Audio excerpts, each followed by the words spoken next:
नमस्कार दोस्तों, ऑडियो कहानी में आपका स्वागत है। आज हम जानेंगे राष्ट्रीय गीत वंदे मातरम के रचयिता बंकिम चंद्र चटर्जी के विषय में। बंकिम चंद्र चटर्जी भारतीय स्वतंत्रता संग्राम में जन जन के प्रेरणा स्रोत थे।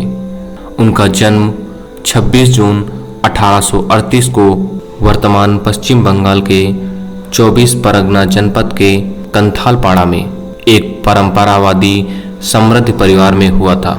बचपन से ही बंकिम चंद्र की रुचि संस्कृत भाषा में थी। उनकी शिक्षा बंगला भाषा के साथ साथ अंग्रेजी एवं संस्कृत में हुई। बंकिम चंद्र एक मेधावी और परिश्रमी छात्र थे।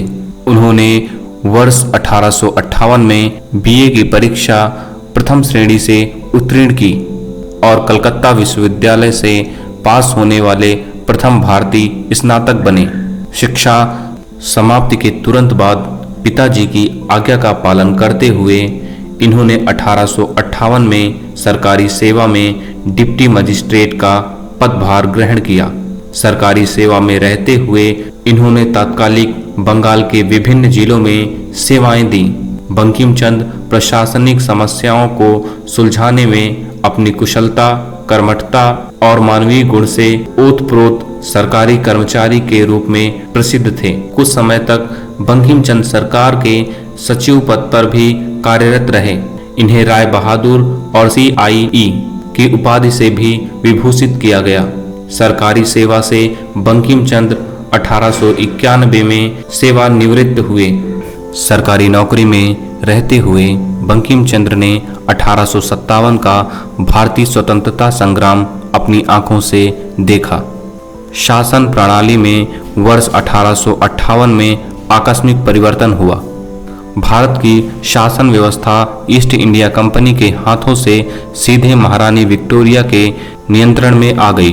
बंकिम चंद्र शासकीय सेवा में रहते हुए किसी आंदोलन में प्रत्यक्ष रूप से भाग नहीं ले सकते थे। अतः उन्होंने स्वतंत्रता आंदोलन के लिए जन जागरण का संकल्प किया। इसके लिए इन्होंने साहित्य को माध्यम बनाया। बंकिम चंद्र चटर्जी ने यद्यपि आजीविका के लिए सरकारी सेवा की, किंतु इनमें स्वदेश प्रेम, राष्ट्रीयता की भावना, स्वभाषा प्रेम कूट कूट कर भरा था। युवा अवस्था में ही बंकिम चंद्र ने अपने एक मित्र का पत्र बिना पढ़े ही मात्र इसलिए वापस कर दिया क्योंकि वह अंग्रेजी भाषा में लिखा था। इतना ही नहीं, इन्होंने पत्र पर एक टिप्पणी भी की कि अंग्रेजी ना तो तुम्हारी मातृभाषा है और ना मेरी। सरकारी सेवा में रहते हुए भी बंकिम चंद्र कभी भी अंग्रेजी दबाव में नहीं आए। बंकिम चंद्र चटर्जी बंगला भाषा के प्रतिष्ठित कवि व उपन्यासकार थे। आधुनिक युग में बंगला साहित्य का उत्थान 19वीं सदी के मध्य आरंभ होता है। रवीन्द्रनाथ टैगोर के पूर्व बंगला साहित्य में बंकिम चंद्र का अद्वितीय स्थान है। बंगला साहित्य में जनमानस तक पैठ बनाने वाले साहित्यकारों में बंकिम चंद्र पहले साहित्यकार थे। बंकिम चंद्र चटर्जी ने कुछ कविताओं की रचना करके साहित्य क्षेत्र में प्रवेश किया।